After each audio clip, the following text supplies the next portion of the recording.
Hello, my name is David Clay. I'm the British Consul General to New England, which means I'm the senior government representative across the six New England states. And I'm Matthew Cadwell. I serve as vicar of the Old North Church in Boston, which is where we're seated right now.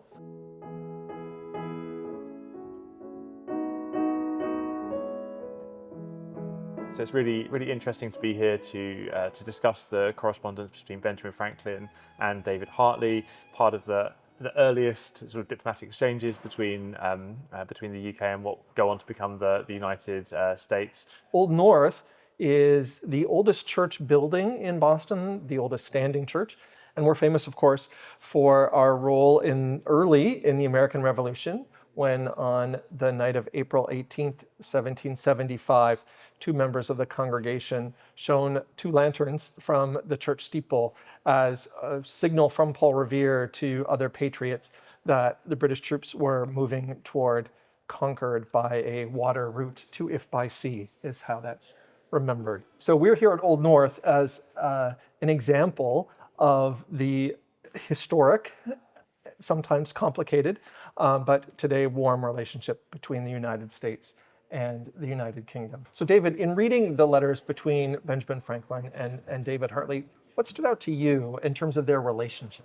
I think it's a really interesting relationship that sort of bridges both the professional and the personal. And if you look at the letters as they move on sort of beyond the end of the revolutionary period, they become much more personal. They talk about their families, some of their private concerns, but the letters during the revolutionary period, you get a sense that they're much more strained, that they're much more formal. You know, the letter that we're looking at today starts, "Dear Sir," but if you look, later on in the correspondence, it's, "To my very best friend." Through the course of their letter writing, they develop a relationship because they can't see each other in person, of course. And so the ongoing writing of letters back and forth instills in them a care for each other that abides even as this horrific war is going on, and they both feel strongly about how it should resolve. Their personal feelings of warmth actually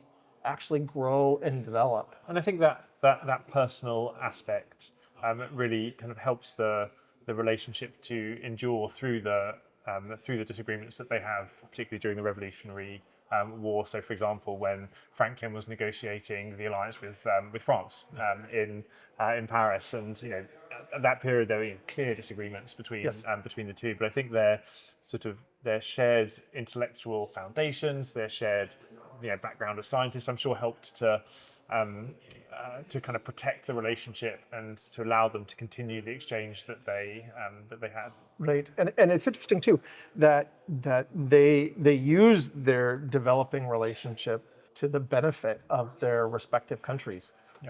Eventually. So for example, Franklin appealing to Hartley on behalf of American prisoners of war, and it's through that letter writing and through just two men having a close personal relationship. When I think about diplomacy and what diplomacy means, I think this is a great example of two men who really kind of invest in a personal relationship through their letter writing and this exchange. They're able to sort of overcome difficult periods and maintain that relationship and build it even when times are hard. And for me, it's a great example of successful diplomacy, which is fundamentally all about building relationships across barriers. Yeah. Which I feel that Old North is a manifestation of that relationship in a really special way. We're an icon of America and American freedom and revolution, but we're also a house of prayer for all people, and in particular for